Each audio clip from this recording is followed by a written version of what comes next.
A lot of people had asked me to check this out, the Fiio JD1 IEM in collaboration with Headphone. And recently I got a box full of IEMs from them, which are special editions, and the JD1 was one among them. The other two are fairly familiar, the Salnote 0 and Tangu wan'er. Of course, they are special edition, which means their packaging and design will be a little bit different. And you can see the Salnote 0 here with this super bright blue color. And it has stock red ear tips as well. Look at this Optimus Prime looking IEM. That Power Rangers looking IEM. It's a me Mario looking IEM. Okay, I'll stop. I mean, I really think it's cool, It may not be for everyone, but it's fun. Let's also unbox the Tangu wan'er while we are at it. You can see this collab piece has a little Indian aesthetic, right from the artwork on the packaging to the IEMs themselves. I honestly like how the Headphone logo has been integrated into the design itself. It looks pretty cool. Well, sound-wise, I've already tried these two. This is my third or fourth time trying out the wan'er. And the Salnote 0 as well. In short, the wan'er sounds a bit laid back with emphasis on bass and smooth treble. The 7Hz 0 is similar to this, except it has slightly better upper mid-range, so vocals would be better in that case. But in that section, both of them are kind of outshined by this one, the JD1. Right from the design, you can see it's a pretty stark departure from the other Headphone collabs. They have a fairly minimal jet black aesthetic, which some people may prefer over the punchy colors of the other two.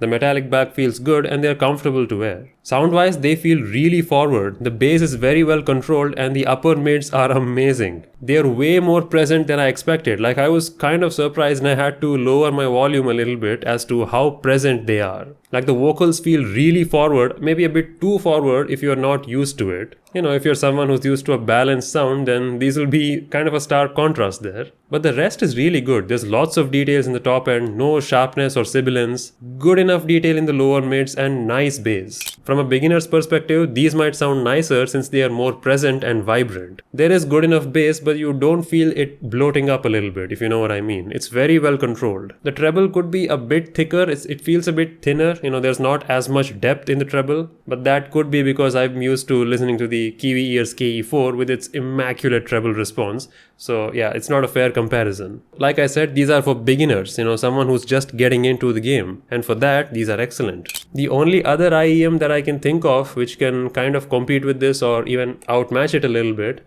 would be the KZ Saga. That actually has a lot of the same characteristics. Very strong presence in the upper mid-range, lots of bass, comfortable fit, good build quality with the jet black metallic finish. The only thing it has are those vents, which this doesn't have. Other than that, they practically feel like twins. And that's not a bad thing. Although there is one thing I noticed which actually is not the IEM's issue, it's the cable's fault. The cable is not the best quality here, the stock one, and it seems to introduce some sort of a weird static interference thing on the right side. Here's a simulation.